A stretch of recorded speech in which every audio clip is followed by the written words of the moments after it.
में मन रमाते चले, चिदानंद में मन रमाते चले, सर्व कर्मों के बंधन हटाते चले, सर्व कर्मों के बंधन हटाते चले। लोग कहते भगवान आते नहीं, लोग कहते भगवान आते नहीं, माता मरुदेवी जैसे बुलाते नहीं, माता मरुदेवी जैसे बुलाते नहीं, चंदना जैसी दृढ़ता दिखाते चले, चंदना जैसी दृढ़ता दिखाते चले, चिदानंद में मन रमाते चले, चिदानंद में मन रमाते चले। वक्त आएगा ऐसा कभी ना कभी, वक्त आएगा ऐसा कभी ना कभी, मोक्ष जाएंगे हम भी कभी ना कभी, मोक्ष जाएंगे हम भी कभी ना कभी। ऐसा विश्वास दिल में जमाते चले, ऐसा विश्वास दिल में जमाते चले, चिदानंद में मन रमाते चले, चिदानंद में मन रमाते चले। समादरणीय मुनिमंडल, उपस्थित धर्मानुरागी महानुभावों, सुशील माताओं एवं सर्वप्रथम अनंत अनंत आस्था के आयाम शासन के महाप्राण श्रमण भगवान महावीर स्वामी के पावन चरणारविंद में आचार्य भगवान, उपाध्याय भगवान एवं आराध्य गुरुदेवों के श्री चरणों में कोटि समर्पण करने के पश्चात कल आप लोगों के समक्ष बच्चों के जीवन के निर्माण में माता पिता की भूमिका क्या रहती है उसके बारे में थोड़ी सी बात बतलाई गई थी कि अगर माँ सजग है, माँ सावधान है, जब से किसी आत्मा का कुक्षी में आगमन हुआ और माँ को आभास हो गया कि आने वाले कल में मैं माँ बनने जा रही हूँ, अगर उसी समय से सजगता के साथ, सावधानी के साथ और धार्मिक परिवेश में आने वाले कल में मेरा बेटा या बेटी जो भी संतान और वो न्याय के मार्ग में, नीति के मार्ग में, सदाचार के मार्ग में और धार्मिक अनुष्ठान के आधार पर अपने जीवन को आगे बढ़ाए, ऐसे भाव को लेकर के उसी तरह की सोच, उसी तरह का आचार, उसी तरह का विचार और वैसे ही व्यवहार कर कर के अगर ये माँ चलती है और उसकी कुक्षी से जन्म लेने वाले संतान उसी तरह के बनते हैं। और इतिहास बतलाता है, आगम बतलाता है, साहित्य के अंदर इसके बहुत सारे उदाहरण आते हैं। माँ बच्चे के जीवन के निर्माण में कितनी बड़ी भूमिका अदा कर सकती है। मोहनदास करमचंद गांधी जब 16-17 साल की उम्र हो गई, बैरिस्टरी की पढ़ाई करने के लिए मन यह माँ से आज्ञा चाहता है कि इंग्लैंड जाकर कि मैं बैरिस्टरी यानी कि वकालत की पढ़ाई करना चाहता हूँ। लेकिन माँ कहती है 3 काल में मैं नहीं भेजूंगी वहां पर। बेटा पूछता है माँ किस लिए नहीं भेजेंगी? और मैं अपने हाथ से अपने संतान को, अपने बच्चे को खोना नहीं चाहती। क्या इंग्लैंड जाने से, वहां पर पढ़ाई करने से आपका बेटा बेटा नहीं रहेगा? लेकिन अब वो आज से लगभग 125 साल पहले या 120 साल पहले की बात, और ये कितना जैन परिवार के अंदर जन्म हुआ था। वैष्णव प्योर वैष्णव परिवार के अंदर शादी हुई थी। पवित्र और निर्मल और जीवन जीने वाली, खान पान शुद्ध, आचार विचार शुद्ध, जीवन शुद्ध लेकर के चलने वाली माँ, और वहां पर जाकर के मेरा बेटा खान पान बिगड़ गए, आचार विचार बिगड़ गए, जीवन के अंदर मैंने गिरावट आ जाए, ऐसा किसी भी हालात में नहीं चाहती थी। उस आधार पर मना कर दिया। एक बार, 2 बार और पता नहीं कितनी बार, और महीनों व्यतीत हो गए। लेकिन होते होते होते एक दिन ऐसा आया, मोहनदास करमचंद गांधी, यानी मोहनदास नाम है, करमचंद पिता का नाम, और उसके साथ महाराष्ट्र, कर्नाटक, तमिलनाडु उस साइड में, और ये गुजरात, अब पिता के नाम के साथ बेटे के नाम के साथ पिता का नाम, और यह पत्नी के नाम के साथ पति का नाम, या बालिका है तो पिता का नाम, इस तरह से चलता है। तो यह मोहनदास माँ को तैयार करने में समर्थ हो गया। हाथ जोड़ करके विनम्रता से माँ के चरणों में मस्तक झुका करके, माँ जो तुम नियम दिलाओगी, मैं ईमानदारी से, सच्चाई से, भगवान की साक्षी से, अपनी आत्मा की साक्षी से,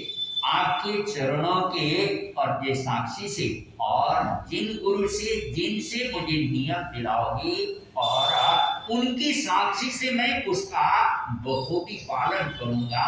लेकिन आप मुझे बैरिस्टरी की पढ़ाई के लिए इंग्लैंड जाने दे दीजिए, ठीक है? और अपने गुरु पंडित बेचरदास जी महाराजा, उनके पास मोहन को, बालक मोहन को लेकर के चली जाती है, और वहां पर जाकर के, और जीवन में कभी मांस नहीं खाना, और जीवन में कभी शराब नहीं पीना, और ये परिस्त्री गमन, प्रमुखता में ये 3 नियम गुरु के सामने, भगवान की साक्षी से, अपनी आत्मा की साक्षी से, माँ की साक्षी से ये क्या किया, नियम लेकर के पढ़ने के लिए भेज दिया बेटे को। और विषय को मैं लंबा न ले जाते भी संक्षिप्त में, और आप में से किसी ने अगर गांधी की आत्मकथा को पढ़ा हो तो अच्छी तरह से जानते हैं, नहीं अगर पढ़ा है तो पढ़ना चाहिए। ऐसे महापुरुषों के जीवन को पढ़ने से बहुत कुछ जीवन में परिवर्तन मोड़ आता है। तो मैंने पढ़ा है अच्छी तरह से उसको, उसके आधार पर मैं आपके सामने बोल रहा हूँ कि और वहां पर ये तीनों के तीनों प्रकरण ऐसे आ गए। एक बार होटल में मित्रों के साथ खाना खाते हुए मांसाहार परोस दिया गया।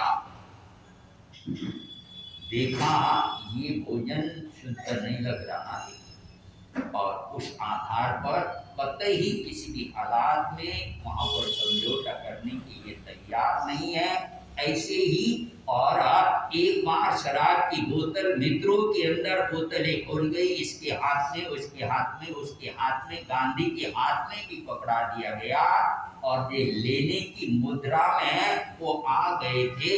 लेकिन हमारे शास्त्र में वर्णन आता है अतिक्रम, व्यतिक्रम, अतिचार और अनाचार। अतिक्रम नियम तोड़ने की जगह भाव बनाना, और व्यतिक्रम उसके लिए साधन जुटाना, अतिचार, और ये आगे बढ़ते बढ़ते किनारे तक वहां तक पहुंच गए। अब केवल फिसलना बाकी है और पैर यानी मर्यादा का उल्लंघन होना बाकी, वहां तक पहुंच गए। अतिक्रम, व्यतिक्रम, अतिचार, अतिचार तक। और ये गांधी अपने हाथ से अपने यह जीवन कथा में उन्होंने लिखा, शराब की बोतल अपने और यह होठों पर लगाने की मुद्रा तक पहुंच गए थे। अचानक याद आ गया, नहीं तो भगवान की, गुरु की, माँ की और अपनी आत्मा की साक्षी के साथ ये नियम दिया था, और ये पीछे हट गए। और ये अनाचार होने से अपने आप को ऐसे ही परिस्त्री के संदर्भ में प्रकरण आया था, लेकिन हर हालात में। और ये माँ की पृष्ठभूमि किस तरह से रही, और ये माँ ने जो गुरु के सामने नियम दिलाया, बेटा बखूबी उसका पालन कर करके चलने वाला बना। और चल पड़े 2 कदम तो चल पड़े, लाख कदम, करोड़ कदम।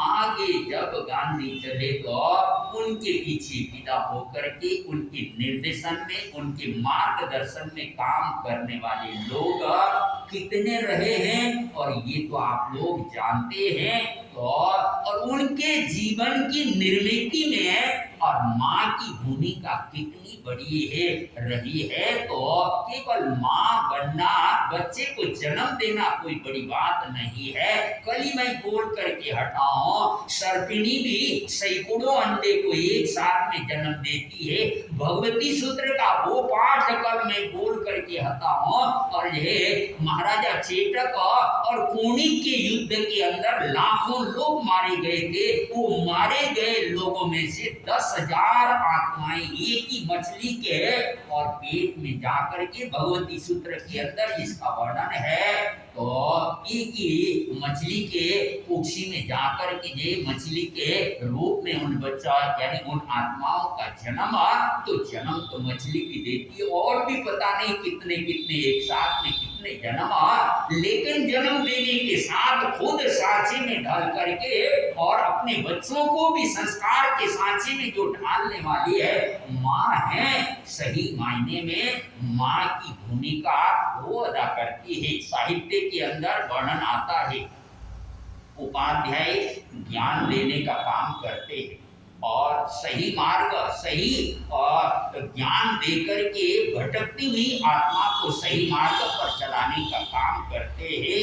10 उपाध्याय मिलकर के जितना और ये किसी को ज्ञान दे पाते हैं, वो केवल एक ही आचार्य और उसको दे क्या कर सकता है। 10 उपाध्याय के बराबर ज्ञान एक ही आचार्य दे सकता है, और 100 आचार्य मिलकर के जितना ज्ञान दे सकते हैं उतना ज्ञान।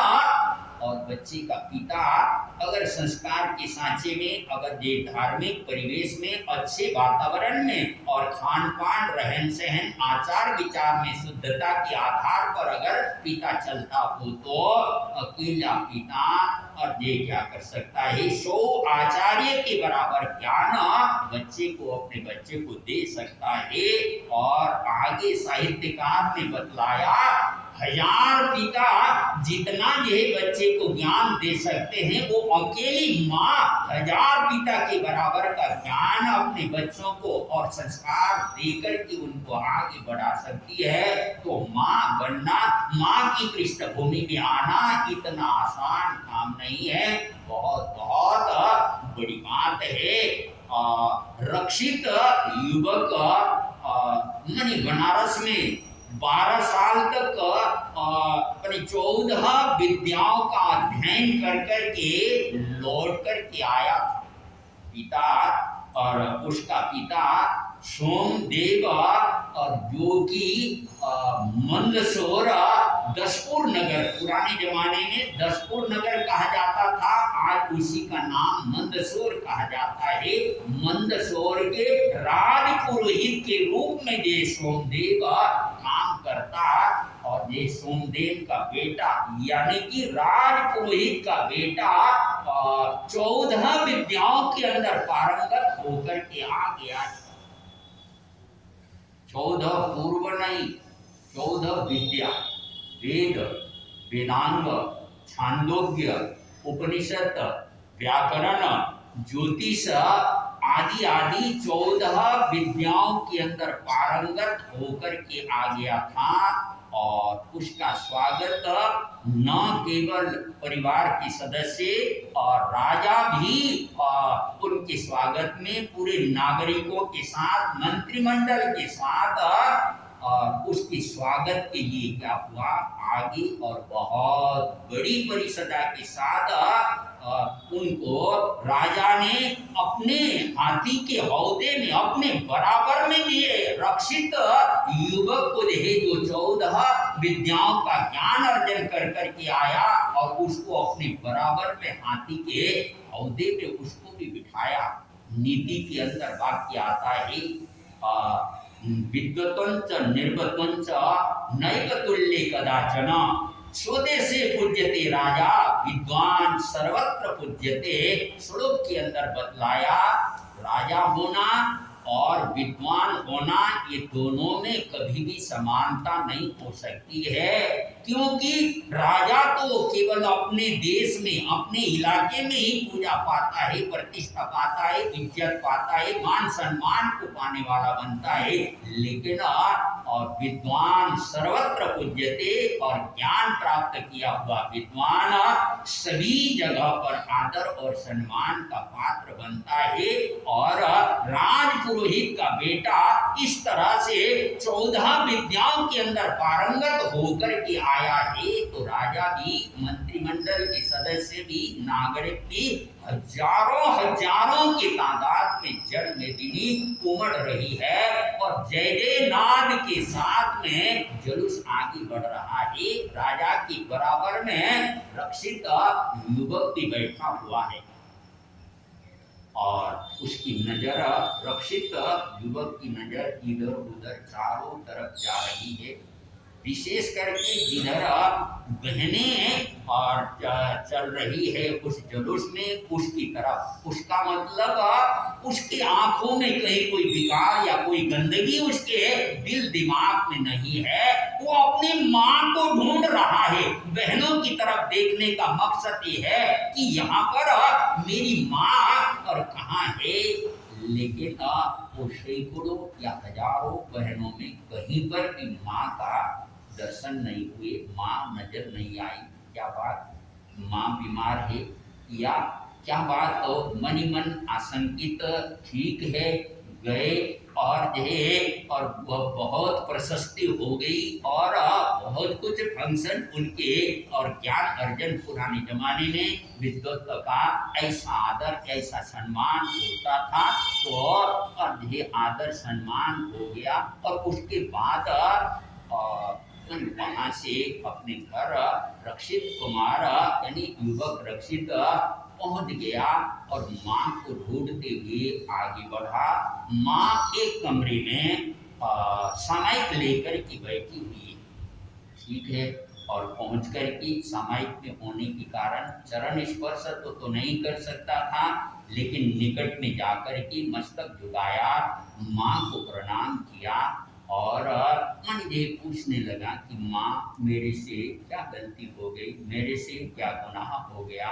और राजा के द्वारा इतना सम्मान मुझे प्राप्त हुआ पूरे नागरिकों की तरफ से, आपका बेटा और ज्ञान प्राप्त कर कर के आया, लेकिन इतनी जनता, हजारों हजारों की तादाद में जनता आपके बेटे की जय जय और आपके बेटे का इतना स्वागत करते रही जनता, लेकिन माँ आप उस सभा में उपस्थित नहीं रही, मेरे से क्या गलती हो गई? बेटा तुम केवल पेट भरने की कला सीख कर के आए। पेट भरने का ज्ञान, पेट तो कौवा भी भर लेता है, पेट तो कुत्ता भी भर लेता है, कीड़े और मकोड़े भी पेट तो भर लेते हैं। अगर आत्मा से परमात्मा बनने का ज्ञान सीख कर के आते और जो है जीवन के उत्थान का और ये कर्म कलुष को दूर करने का ज्ञान अगर सीख कर के आते तो और जो मैं और अपने बेटे का भला और यह संसार में वो कौन सी दुर्भागिनी माँ होगी जो कि अपने बेटे का विकास, अपने बेटे की उन्नति और ये बेटे की जो है और इस तरह का वो देख करके खुश ना होती होगी। मैं तो और नहीं चाहती थी, लेकिन मेरा जोर नहीं चला। तुम्हारे पिता के कहने के आधार पर, तुम्हारे पिता के आग्रह या उनके जोर के आधार पर तुमको और बनारस अध्ययन के लिए ये क्या किया, भेजा गया था। अगर तुम आत्म विद्या और परमात्मा, आत्मा से परमात्मा बनने की विद्या सीख कर के आते तो तुम्हारा स्वागत होता। माँ, वो विद्या कौन होती है, वो विद्या कहाँ मिलती है, कौन देता है? तो माँ ने कहा, बेटा अब ये तुम अगर ये 14 पूर्व का ज्ञान अध्ययन करो तो आत्मा से परमात्मा बनने की विद्या की तरफ तुम आगे बढ़ते।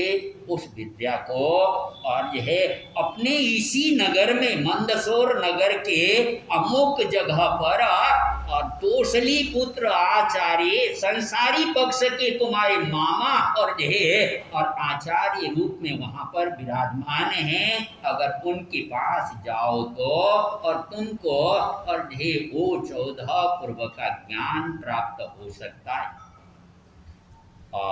माँ के चरणों में नतमस्तक हो गया और कहा, माँ मैं कल ही और उस ज्ञान को, उस विद्या को प्राप्त करने के लिए जाने को तैयार हूँ। ठीक है। इधर माँ की समाई पूरी हो गई, बेटे ने चरण बंदन किया और चर्चा वार्ता बातचीत हो गई और अगले दिन तैयार हो गया और जाने के लिए, अध्ययन करने के लिए, 14 पूर्व का ज्ञान प्राप्त करने के लिए और जाने लगा। तो माँ कहती है, बेटा और ये 14 पूर्व का ज्ञान प्राप्त करने के लिए जो भी गुरु शर्त रखे, जो भी बात बताए, उस बात को सहर्ष स्वीकार कर लेना, तभी जाकर के तुम ज्ञान प्राप्त कर पाओगे। और जो जानकार भाई बहने हैं उनको पता है 14 है गृहस्थी, 14 पूर्व का ज्ञान। शास्त्र में वर्णन आता है कि गृहस्थी को 14 पूर्व का ज्ञान नहीं दिया जाता है। तो उस आधार पर अप्रत्यक्ष रूप से, डायरेक्ट न कह करके इनडायरेक्ट रूप से बेटे को और साधु बनने की आज्ञा ये क्या कर रही है। कितनी निर्मल आत्मा होगी, कितनी हलकर की आत्मा होगी, कितनी पावन आत्मा होगी। और ये बहुत बार और अपने घर में गए और उनके जीवन में भी अगर कोई वैराग्य आ गया तो भाजी मार करके और किसी न किसी मानने की दशा। श्रुति स्कंद दशांग सूत्र के अंदर 30 कारण भगवान ने बतलाए हैं और कोई संयम के मार्ग पर चलने के लिए अग्रसर हो रहा, उसके भाव बन रहे हैं, अगर उसको रोक दिया जाता है तो महामोहनीय कर्म का बंधन उत्कृष्ट रूप से अगर बंधन करे तो 70 कोड़ा कोड़ी सागरोपम तक वो आत्मा, उन 70 करोड़ा करोड़ी सागरोपम तक वो आत्मा नमो अहंतानम सुनने का भी उस आत्मा को चांस न मिले। भाइयों बहनों, और ये बहुत गहरा है और जिनेन्द्र परमात्मा का ये शास्त्र और ये वाणी इतनी गंभीर, इतनी गहन है। हम थोड़ा गहराई में जाकर के चिंतन मनन करें तो और ये पता चल सकता है। तो ठीक है। और वहां से माँ से आशीर्वाद लेकर के और पहुंच जाते हैं कौशली पुत्र आचार्य के पास। कौन हो, कहाँ से आए हो, किधर आगमन हुआ। पुराने जमाने में आजकल की तरह सवारी भी नहीं थी और ये पावन आत्माएं और संसार के मोह ममता के जंजाल में रिश्ते नाते परिवार के संबंध बढ़ाने या संपर्क बढ़ाए रखना मोह को ही बढ़ाना है, उस आधार पर ये नहीं था। और उस आधार पर और ये पूछा कौन हो कहाँ से, क्योंकि 14 साल तो और ये वो बनारस में पढ़ के बचपन छोटा होगा, कब के वो दीक्षा लिए हुए थे संपर्क में, तो परिचय पूछा, बतलाया ऐसे ऐसे मैं 14 पूर्व का ज्ञान प्राप्त करने के लिए माँ के कहने से मैं आपकी चरणों में उपस्थित युवा। मन ये 14 पूर्व का ज्ञान तो उसी को दिया जा सकता है जो सर्वविरति और सभी प्रकार से हिंसा का, झूठ का, चोरी का, अब्रह्म का और यह आसक्ति का त्याग, परिग्रह का त्याग करके और 5 महाव्रतों को अंगीकार करता है, उसी को दिया जा सकता है। और अनुकर्मी आत्मा थी और तैयार हो गए मन ये दीक्षा अंगीकार कर ली, 11 अंगों का अध्ययन कर लिया और जितना ज्ञान कौशल्यपुत्र के पास में था वो ज्ञान दे दिया। और आगे पूर्व का ज्ञान देने के लिए भद्रगुप्त आचार्य के पास, तुम भद्रगुप्त आचार्य के पास जाओ, वो आचार्य और तुमको और ये 14 पूर्व का ज्ञान दे देंगे। और भद्रगुप्त आचार्य के पास पहुंचे युवा मुनि, मैं बुजुर्ग हो गया हूँ और ये वृद्ध अवस्था, जर्जरित अवस्था में पहुंच गया हूँ, मैं तो संलेखना संथारा अंगीकार करने के उसमें जा रहा हूँ। 14 पूर्व का ज्ञान इतना छोटा नहीं है और उसको काफी समय लगाना पड़ता है। और 6 उपशम जिनके पूर्व जन्म से ज्ञानावरणीय कर्म का बहुत जबरदस्त 6 उपशम का योग होता है, वही आत्मा उसको प्राप्त कर सकती है। तो तुम वज्र स्वामी के पास और जाओ, वज्र स्वामी के पास और भेज दिया। और देखो 11 अंगों का अध्ययन तो पहले ही था, अब पूर्वों का अध्ययन चालू हुआ। वज्र स्वामी को पहली रात में ही स्वप्न आ गया था। स्वप्न में उन्होंने देखा कि मेरे पास में दूध का बहुत बड़ा कटोरा या दूध का पात्र भरा हुआ है, उधर से एक सिंह शावक यानी सिंह का बच्चा आ गया, आकर के पूरा का पूरा मन है और दूध चाट चाट करके ये दूध सफाचट कर गया है।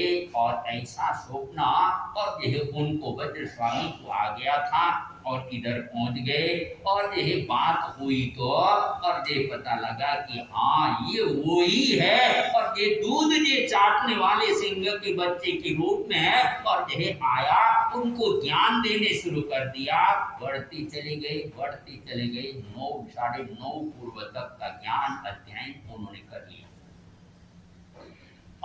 इधर माँ के मन में आ गया, रुद्र सोमा माँ का नाम था और ये माँ और बहुत लंबा समय हो गया बेटे के उधर गए हुए। अपने छोटे बेटे को कहा, फाल्गु रक्षित उसका नाम था, छोटे बेटे को कहा बेटा जाओ और ये बड़े भैया को लेकर के ही आपने आना है, खाली हाथ नहीं आना। जो भी बड़े भाई कहे उसको स्वीकार कर लेना, लेकिन उनको लेके आना है आपने। भाइयों बहनों, कैसी पावन कैसे निर्मल आत्मा थी वो, विचार करें। केवल ये वाणी मनोरंजन के लिए और ये सुन करके इधर से सुना उधर से पल्ला झाड़ करके निकल गए, नहीं, कुछ चिंतन करने के लिए, मनन करने के लिए, उसको जीवन में धारण करने के लिए ये वाणी, ये इतिहास का ज्वलंत पृष्ठ आप लोगों के सामने भगवान महावीर के निर्वाण के और 597 वर्ष के बाद आर्य रक्षित उनका देह क्या हो गया था देख लो, यानी 600 और भगवान के निर्माण की लगभग 6ठी शताब्दी और ये उसमें आर्य रक्षित देह क्या हुए है। तो फाल्गु रक्षित भी वहां पर जाते हैं अभी तो चतुर्मास चल रहा है और ये चतुर्मास में तो विहार हो नहीं सकता है और आप यहाँ पर रह कर के ज्ञान ध्यान सीखो और बाद में सोचेंगे। भाई ने आर्य रक्षित ने और ये कहा सीखने शुरू कर दिया, गुरु का सानिध्य पाते हुए सुनते हुए जीवन में वैराग्य आ गया और ये उन्होंने भी ये क्या कर लिया, दीक्षा ले लिया। 9.5 पूर्व का ज्ञान होने के बाद और ये इधर भाई ने भी फाल्गु रक्षित मुनि भी कहते हैं ऐसा ऐसा वचन देकर कि मैं आया हूँ, माँ ने और ये भाई को, बड़े भाई को लेकर के आना है भैया अब। और ये दशपुर की तरफ, मंदसौर की तरफ आगे बढ़ते हैं तो इधर आर्य रक्षित उन्होंने भी और देखा और जाकर के वज्र स्वामी के सामने बात रखी कि आगे का ज्ञान इतना चढ़ नहीं पा रहा मेरा और ये मैंने वचन दिया कि अगर तुम साधु बनोगे तो मैं और ये क्या करूंगा, मंदसौर दशपुर के लिए चलूंगा, वचन भी दिया हुआ हो और ये मैं जाना चाहता हूँ गुरुदेव भगवान, अगर आपकी आज्ञा हो। वज्र स्वामी ने अपने ज्ञान का उपयोग लगाया। 9.5 पूर्व के ऊपर का ज्ञान मेरे साथ ही, जिस दिन मेरा इंतकाल हो जाएगा मेरे साथ ही चले जाने वाला और कोई दूसरा और उस ज्ञान को ग्रहण करने की क्षमता वाला कोई दूसरा नहीं है। आज्ञा मिल गई।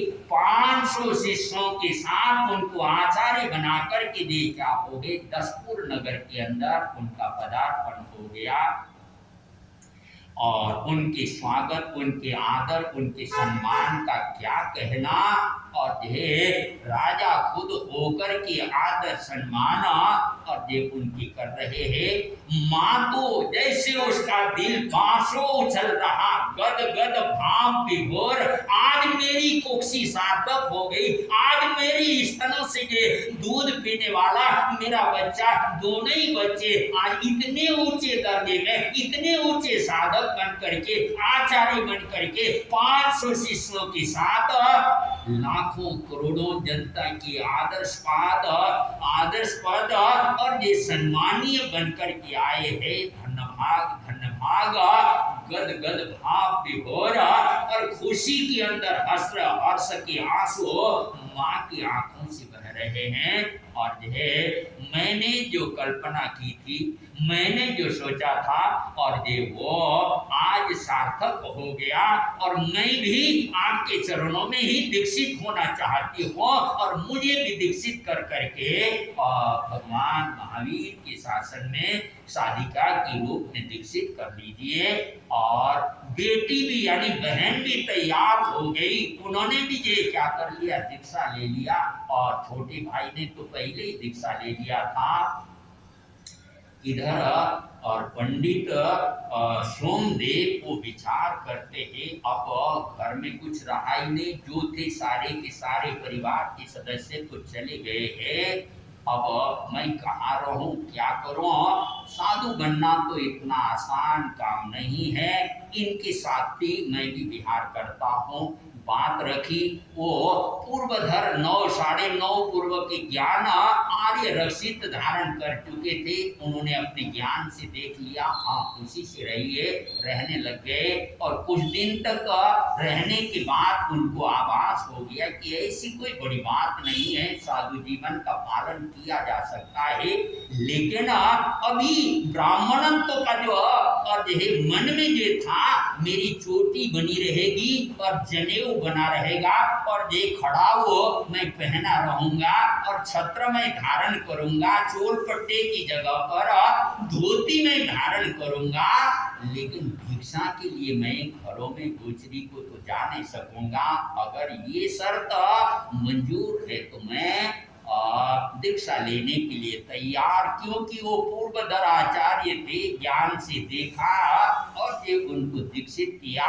समय आने पर और ये चोटी जनेऊ और ये सब कुछ मौका आने पर सब कुछ छुटाया और संयम के महापथ पर और ये पूरा परिवार भाइयों बहनों माँ की पृष्ठभूमि कैसी होती है, माँ कैसी होती है, माँ अगर जागृत होती है तो परिवार के अंदर क्या और ये कैसा वातावरण तैयार कर सकती है। इतिहास का ये उज्जवल ज्वलंत घटना आपके सामने माँ और ये जीवन निर्माण में, बच्चों के जीवन निर्माण में कितनी बड़ी भूमिका अदा कर सकती है। और ये बात आप लोग सुन चुके हैं। तो उस आधार पर बच्चों को संस्कार के सांचे में आज केवल पढ़ाई पढ़ाई पढ़ाई के नाम से चलो और ये कनाडा भेजना है, फलाना भेजना है, यहाँ भेजना है, अरे और देख उनको कुछ संस्कार, कुछ शिक्षा आगे उनके जीवन में पतन ना आ जाए और दोस्ती के संपर्क में आकर के या वातावरण के परिवेश में आकर के उनके जीवन में गिरावट ना आए। उससे पहले क्या शिक्षा दी उनको और ये क्या और उनको सांचे में ढाला, खुद माँ को ही पता नहीं तो बच्चों को संस्कार क्या दे। 16 सतियों के बारे में थोड़ा बहनों जिन्होंने पढ़ा है एक बार दूसरी बार पढ़िएगा, जिन्होंने नहीं पढ़ा है एक बार पढ़ने का तो प्रयत्न कीजिए। हमारे जिन शासन के अंदर कैसी कैसी महान आत्माएं घर में रहते, परिवार में रहते हुए, संसार में रहते हुए भी कितना निर्मल, कितना पावन, कितना उज्जवल और सदियां सदियां व्यतीत होने जब तक ये शासन रहेगा उन और दीप्यमान आत्माएं उन साध्वी और घर गृहस्थी में रहती हुई कि उनको सती का दर्जा देकर के दे क्या किया और दे पुकारा गया और उनका आदर्श कैसा था, ये अगर खुद आप पढ़ेंगे तो अपने बच्चों को और ये बच्चियों को बता सकेंगे और अपने परिवेश में औरों को भी शिक्षा दे सकेंगे। तो समय हो रहा और अधिक लंबा न ले जाते हुए अपने वक्तव्य को यहीं पर विराम दे रहा हूँ।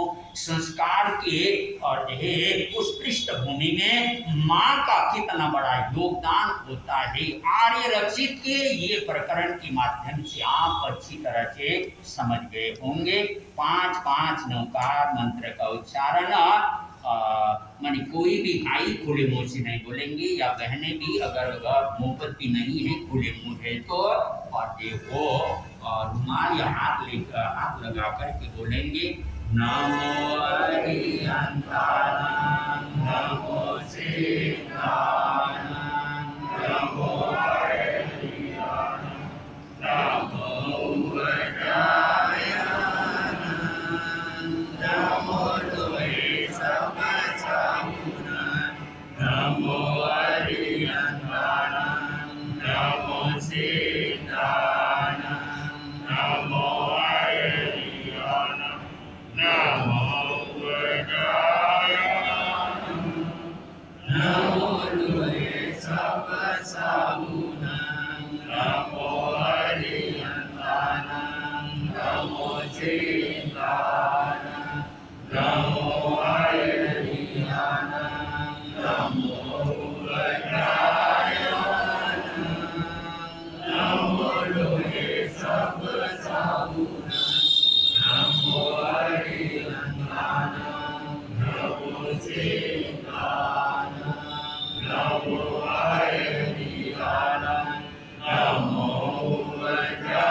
शासनपति श्रमण भगवान महावीर स्वामी की।